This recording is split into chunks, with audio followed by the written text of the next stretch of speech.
Hello friends, welcome back to my YouTube channel. आज की इस वीडियो में हम कर रहे हैं 1 मार्च 2026 को जो असिस्टेंट सिक्योरिटी ऑफिसर का एग्ज़ाम हुआ था उसका मैथ्स पार्ट। ये शिफ्ट 3 का पेपर है। इससे पहले हम शिफ्ट 2 कर चुके हैं। चलिए अब स्टार्ट करते हैं। Let's get started. Question number 1, simplify 24 minus 5 का स्क्वायर कितना होता है 25 प्लस 35 डिवाइडेड बाई 7, इस पर ब्रैकेट है इंटू में 3 प्लस 6। सबसे पहले ब्रैकेट सॉल्व करते हैं और ब्रैकेट के अंदर भी पहले क्या सॉल्व करेंगे, divide.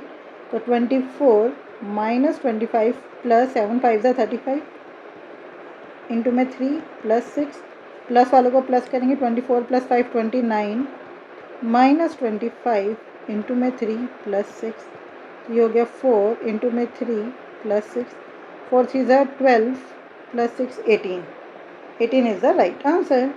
Question number 2, an amount invested for 4 years at simple interest increases by 40%.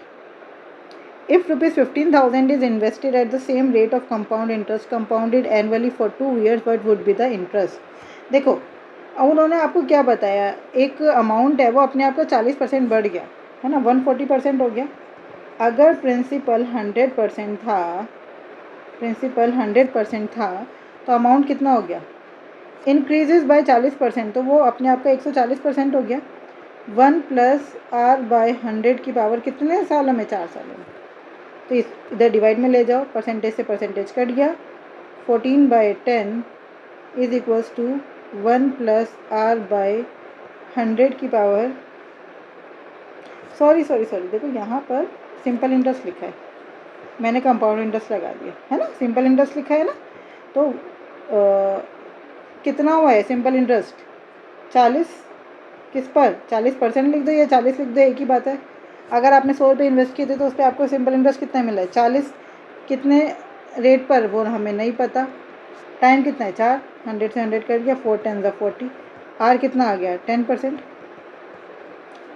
Rate कितना आ गया 10%। अब 15,000 आपने इन्वेस्ट किया है 2 साल के लिए कंपाउंडेड एनुअली, तो इंटरेस्ट कितना होगा। अगर आप देखें, अगर आपको ये याद है, अगर रेट 10% है तो 2 इयर्स में आपको कंपाउंड इंटरेस्ट मिलेगा 21%।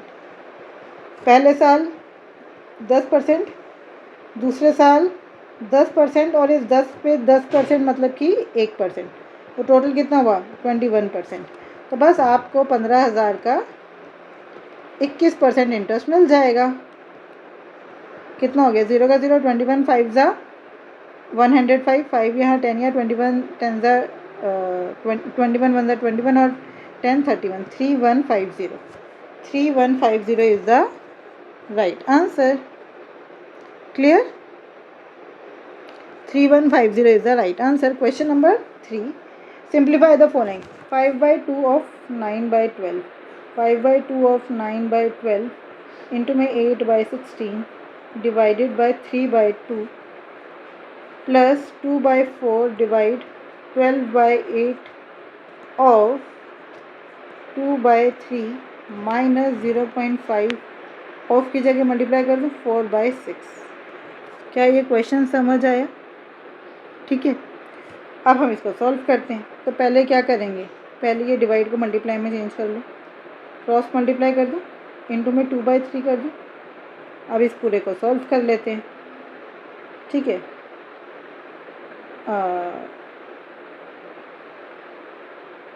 2 से 2 कट गया, 4 2 ज़ा 8, 4 3 ज़ा 12, 3 3 ज़ा 9, 2 8 ज़ा 16, 3 से 3 कट गया, तो ये हो गया 5/8 प्लस 2/4, ये डिवाइड एज इट इज़ रहेगा 12/8 ऑफ की जगह मल्टीप्लाई। अब पहले ये सॉल्व करो, 2/3 माइनस 0.5 का मतलब है 1/2 इंटू में 4/6, 4/6, तो 2 1 ज़ा 2, 2 2 ज़ा 4, 2 3 ज़ा 6, तो 2/3 माइनस 1/3।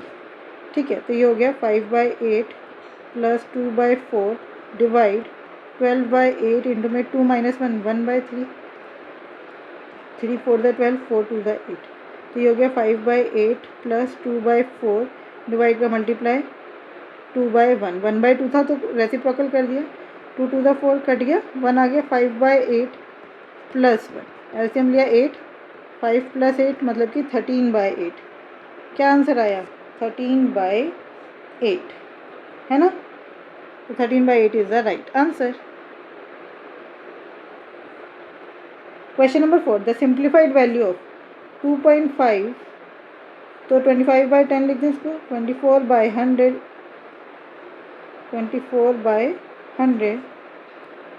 प्लस 3/10, तो 25 4 ज़ा 100, 4 5 ज़ा 20, 4 6 ज़ा 24, ये हो गया 0.6 प्लस 0.3, क्योंकि पॉइंट में आंसर दिया इसलिए मैंने इसको चेंज कर लिया। नीचे 10 था ना, एक के बाद पॉइंट लगा दिया, तो 0.6 प्लस 0.3 कितना होता है? 0.9। 0.9 is the right answer. 0.9 is the right answer.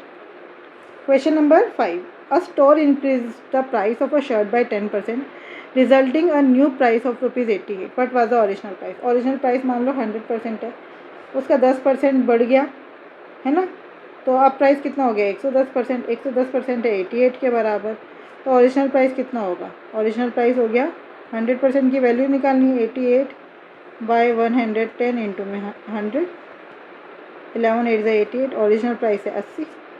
Original price कितना है? 80। Clear. Question number 6, in a test B got 52 marks while A got 80 marks out of 110 marks. What percentage of A's marks was B's marks? देखो क्या बोला है, what percentage of A के कितने हैं? 80, B के कितने हैं? 52।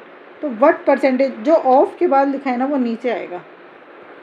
बी के मार्क्स ए के मार्क्स का कितना प्रतिशत है? ए के अंकों का कितना प्रतिशत बी के अंक है? तो ऑफ के बाद जो लिखा होता है वो नीचे आएगा। 80 नीचे, 52 ऊपर, परसेंटेज निकाल दो। 0 से 0 कट गया, 4 2 ज़ा 8, 4 1 ज़ा 4, 4 से नहीं जाएगा, 2 से काटते हैं, 2 4 ज़ा 8, 2 1 ज़ा 2 2 ज़ा 4, 4 से जाएगा, 4 1 ज़ा, और यार 4 2 ज़ा 8, 4 से जाएगा, 4 1 ज़ा 4, 4 3 ज़ा 12, ठीक है। फिर 2 5 ज़ा 10, तो 13 5 ज़ा 65%। 65% इज़ द राइट आंसर।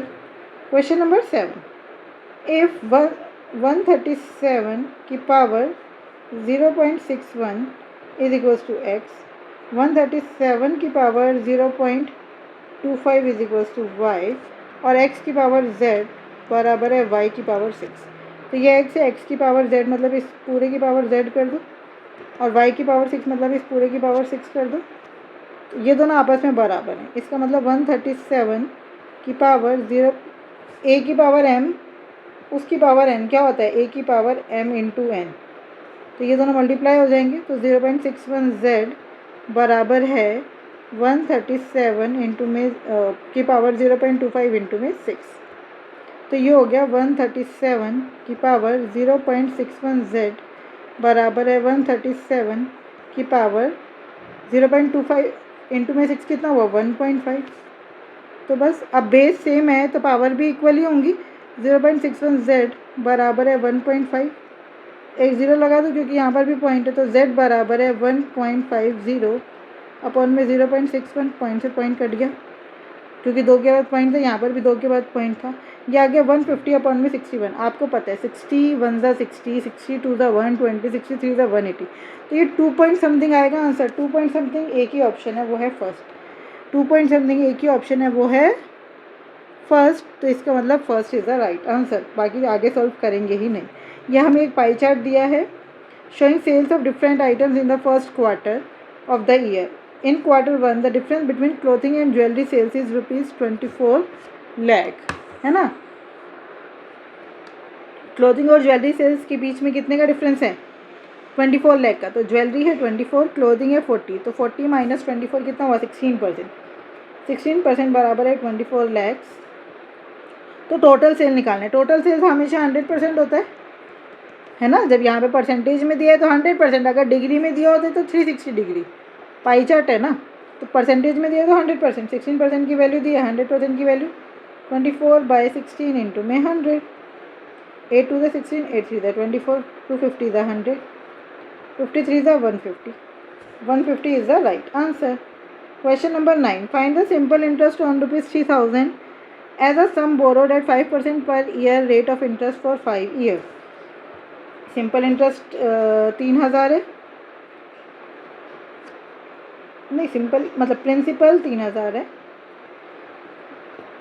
है ना, रेट है 5% और टाइम है 5 ईयर्स। आपको सिंपल इंटरेस्ट निकालना है। ऐसा ही बराबर है P इंटू में R इंटू में T अपॉन में 100।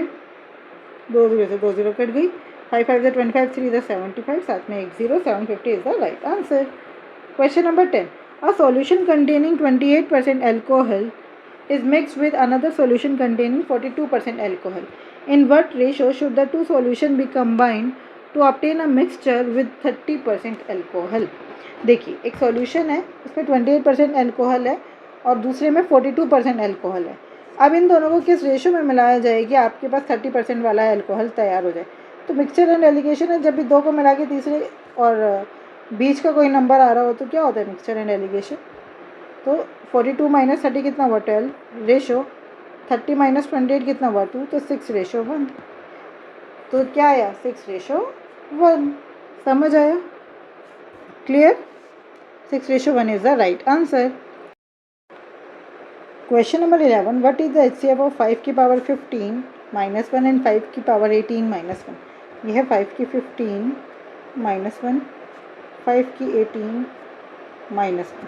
देखो जब भी ऐसा कोई क्वेश्चन हो ना उसका एलसीएम HCF क्या होता है, ये किस फॉर्म में है, a की पावर m माइनस 1, a की power n minus 1।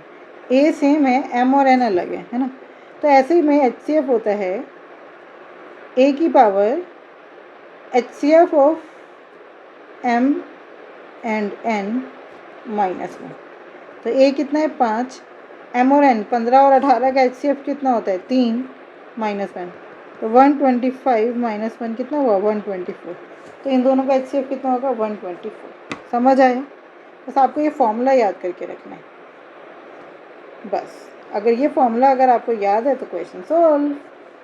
Question number 12, evaluate. इसकी वैल्यू निकालनी है आपको 60, divide 5 minus 3 3 9, 4 36 plus 8, 5 12 60, 12 minus 9 4 36 plus 8 plus plus plus तो ये हो गया 20 माइनस 36, ये आ गया minus 16। Minus 16 is the right answer.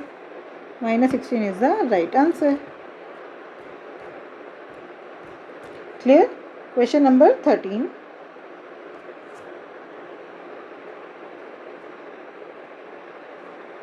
the compound interest on rupees 400 for 1 year compounded half yearly is 41 is rupees 41. Find the rate of interest per annum. देखो compounded half yearly है ना, तो रेट हो गया, rate अपने आप का आधा हो जाता है, r/2 हो गया है ना, और टाइम जो है वो डबल हो गया, टाइम हो गया 2। समझ आया? Find the rate of interest. तो अब आप यहाँ पे क्या लिखोगे, अमाउंट कितना है 441, 441 बराबर है प्रिंसिपल है 400 p इंटू में 1 प्लस r कितना है r/2, टाइम कितना है 2। बस ये हो गया।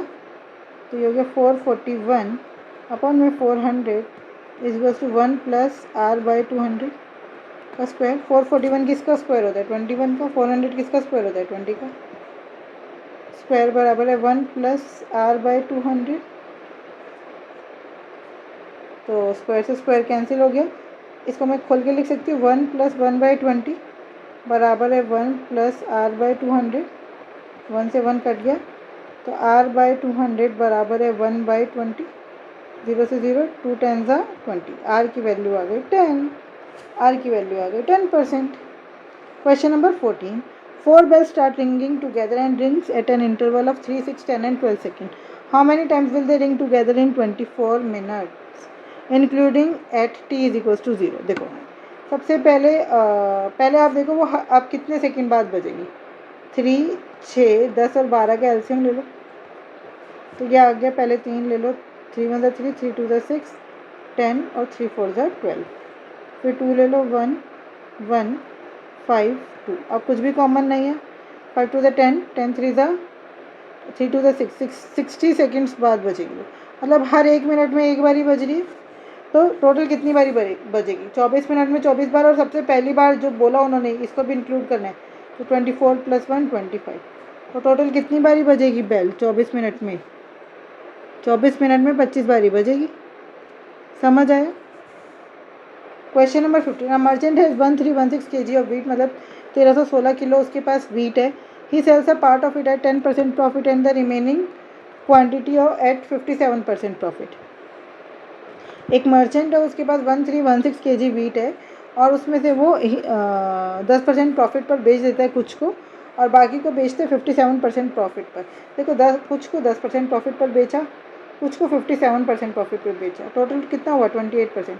तो रेशो निकाल लो। रेशो से आपको क्या पता चलेगा? कौन सा कितना, मतलब कितना क्वांटिटी बेचा गया है। 57 - 28 कितना हुआ? 17 में से 8 गया 9, 4 में से 2 गया 2, 29। रेशो 28 - 10 कितना हुआ? 18। मतलब 10% प्रॉफिट पर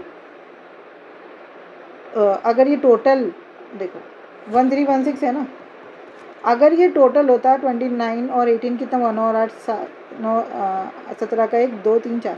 अगर टोटल 47 kg होता तो उसमें से 29 kg 10% प्रॉफिट पर बेचा गया है और 18 kg 57% प्रॉफिट पर बेचा गया। समझ आया? लेकिन हमसे तो 1316 में से पूछा है, और कौन सा पूछा है? 57 वाला। तो हमें 18 लेना है, 18/47 है ना। 47 में से 18 कितने कितने परसेंट प्रॉफिट पे बेचा गया? 57। लेकिन उन्होंने हमसे 47 का नहीं पूछा, उन्होंने हमसे 1316 का पूछा है, तो इंटू में 1316 कर देंगे। समझ आया? अब हम काटपीट मचाते हैं। देखो, 7 के टेबल में लास्ट में 6 किस पे आता होगा? 7 8 56। तो अब कुछ नहीं है, 4 बारी देखो, 8 8 64। अब ये 4 बारी दिख गया। अब आपको ये सॉल्व ही करना पड़ेगा, अब आपके पास कोई ऑप्शन नहीं है। करो 47 से, 47 1 47, 50 1 50, 52 100, 53 150। तो 150 - 3 3 9, 141 हुआ। तो ये तो ज़्यादा हो गया, 2 पे जाएगा। 7 2 14 का 1, 4 2 8 और 1 9, 11 में से 2 गया 9, 12 में से 9 गया 3, 39 बचा।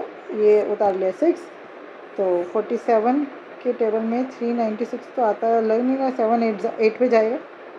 8 7 56 का 5 यहाँ, 8 4 32 और 5, 8 7 56 का 5 यहाँ, 8 4 32 और 5 37 हुआ। ये तो 1316।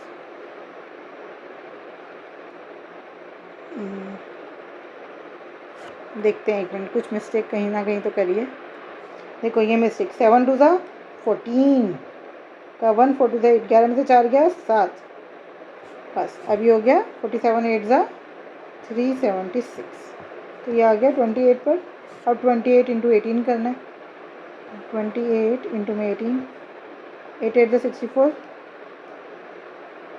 4 यहाँ 6 है, 18 2 36 और 6 42, 8 1 8, 2 1 2, 4 8 2 10 का 1, 4 5 6 7 704 हैं। आज कुछ तो हो गया, मेरी बहुत ज़्यादा मिस्टेक हो रही है भाई। 8 8 64 का 4 यहाँ, 6 8 2 16 16 और 6 22, 8 2 10 का 1 2 2 4 और 1 5, 504। 504 is the right answer. Clear? Question number 16, if the number 481 star 572 is completely divisible by 3, then what is the smallest whole number that can replace the star? देखो 481 स्टार 572 ये 3 से डिविजिबल है। तो आप देखो 3 से डिविजिबिलिटी रूल क्या होता है? इनका सम 3 से डिवाइड होना चाहिए। सम निकालो, 8 4 12, 12 का मतलब 3, 3 और 1 4, 4 और 5 और 4 9, 9 और 7। वैसे तो देखो 9, जहाँ पर 9 या 3 आता जाए ना वहाँ पे ख़त्म करते जाओ। 8 4 12, 12 का मतलब 3, ये ख़त्म हो गया। 5 और 1 6, ये ख़त्म। 7 और 2 9, ये ख़त्म। तो बचा क्या? स्टार। स्टार की जगह क्या हो सकता है? या तो 0 या 3। तो उन्होंने बोला smallest whole number. Smallest whole number क्या है? 0। तो 0 इज़ द राइट आंसर। ठीक है, 0 इज़ द राइट आंसर। मैंने क्यों ख़त्म कर दिया? क्योंकि 3 में आप, अगर आप 3 में फिर से 3 ऐड करोगे तो मतलब 3 में आप एक ऐसा नंबर ऐड करोगे जो 3 से डिविजिबल है, तो वो तो 3 के टेबल में आएगा ही ना। तो 3 को आप हटाते जाओ ताकि क्वेश्चन ईजी हो जाए। क्योंकि हमें टोटल से लेना देना नहीं है, हमें मिनिमम वैल्यू पे पहुंचना है। मतलब लास्ट में पूरे को जोड़ना ज़रूरी नहीं है, जो 3 आते जा रहे हैं उसको छोड़ते जाओ। Clear? Question number 17. 40 liters of mixture contains apple concentrate and water in the ratio of 2:3. What amount of apple concentrate has to be added to the mixture so as to have apple concentrate and water in the ratio 5:3? देखो, एक 40 litre of mixture है, उसके अंदर Apple concentrate और water कितने ratio में? 2:3 में। तो हम मान लेते हैं कि चलो अभी मानते बाद में। अब इसके अंदर कितना एप्पल कॉन्सेंट्रेट ऐड किया जाए कि अब जो मिक्सचर है उसके अंदर एप्पल कॉन्सेंट्रेट और वाटर हो जाए 5:3। समझ आया? तो हम मान लेते हैं 40 लीटर है ना, तो 2:3 का क्या मतलब है? यहाँ पे आप एप्पल कॉन्सेंट्रेट, ये वाटर, 2:3, 40 इंटू में 2/3, 2/5 सॉरी, 5 8 40, 8 2 16 ये है, तो ये कितना हो गया? 24 है ना। 16 लीटर एप्पल कॉन्सेंट्रेट है, तो 24 लीटर कितना हो गया? वाटर। अब वो बोल रहे हैं कितना एप्पल कॉन्सेंट्रेट डाला जाए कि रेशो 5:3 हो जाए। रेशो कितना हो जाए? 5:3। अब देखो, अगर अब आप समझ लो आपने इसके अंदर x लीटर कॉन्सेंट्रेट मिला दिया, तो अब कितना हो गया? टोटल हो गया 40 जमा x।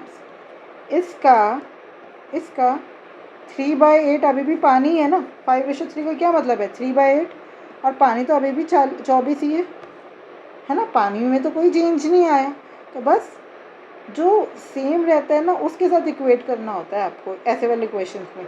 पानी तो नहीं बदला ना, तो पानी बराबर में लिखना है। पानी का रेशो क्या है? 3/8 बस।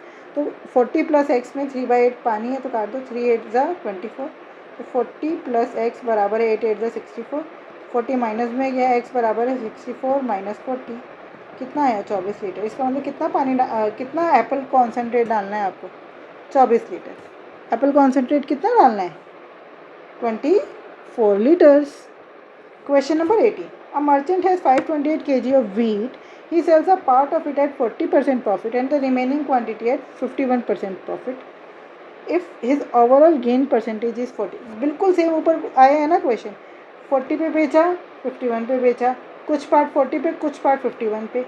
ओवरऑल प्रॉफिट कितना हुआ? 45। तो मिक्सचर एंड एलिगेशन से हम निकाल लेते हैं कितना पार्ट 40% प्रॉफिट पे बेचा है और कितना पार्ट 51% प्रॉफिट पे बेचा। 45 - 44, 51 - 45 कितना आया? 6।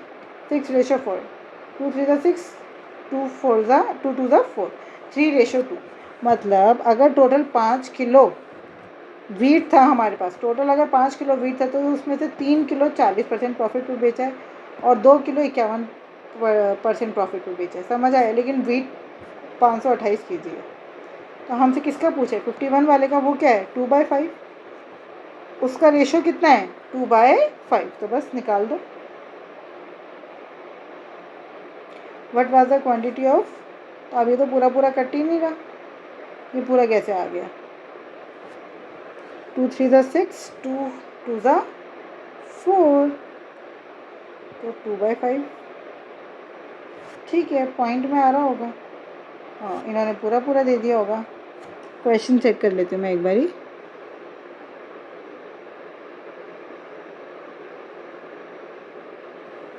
-40 - 45, देखा मेरा तो दिमाग ख़राब हो चुका है, मैं सही बता रही हूँ, पता नहीं क्या हुआ। 45 - 40 कितना होता है? 5 ना कि 4। तो रेशो आ गया 6:5। अब उसमें से 51 का क्या रेशो है? 5/11। तो 5/11, 11 4 44 बचा 8, 11 8 88, 48 इंटू 5 कितना हुआ? 240। 48 इंटू 5 कितना हुआ? 240। 240 is the right answer. Question number 19. The bar graph below shows the sales of books in 1000 numbers from 6 branches. B1 है ना, ये सारा branches है। In the year 2000 and 2001. पहले वाला 2000 है, बाद वाला 2001 है। By what percentage did the sales of branch 1 increase from 2000 to 2001? Sales of branch B1 increases from 2000 to 2001. देखो कितना बढ़ा, 80 से 105 हो गई, कितनी बढ़ी? 25 बढ़ी है। कितने पर? 80 पर। इंटू में 100, बस समझ आया। कितना बड़ा 25 है ना, किस पर 80 पर, काटो। तो 2 4 ज़ा 8, 2 5 ज़ा 10, 25 5 ज़ा 125 बाय 4%, 4 3 ज़ा 12, 31.25%, 31.25% is the right answer. Question number 20. For which value of k is the 5-digit number 38k78 divisible by 3? फिर सेम वही k का 3 का डिविजिबिलिटी रूल क्या होता है, सम ऑफ नंबर्स 3 से डिविजिबल होना चाहिए, काटते जाओ। 3 ज़रूरत नहीं है, 3 के टेबल में आता है। 8 और 7 15, तो ये भी हटा दो, बचा क्या 8 प्लस k। ठीक है, k की जगह मैं क्या वैल्यू रखूँ कि ये 3 के टेबल में आ जाए। k की जगह 1 रखूँगी तो आ जाएगा 8 + 1 9। इसका मतलब k की वैल्यू कितनी हो गई 1। k की वैल्यू कितनी हो गई 1। आई होप ये 20 क्वेश्चन आपको बहुत अच्छे से समझ आए। फिर भी कोई डाउट है तो आप मुझसे जुड़ सकते हैं @maths PS1 टेलीग्राम चैनल पर। Thank you, keep learning, keep practising.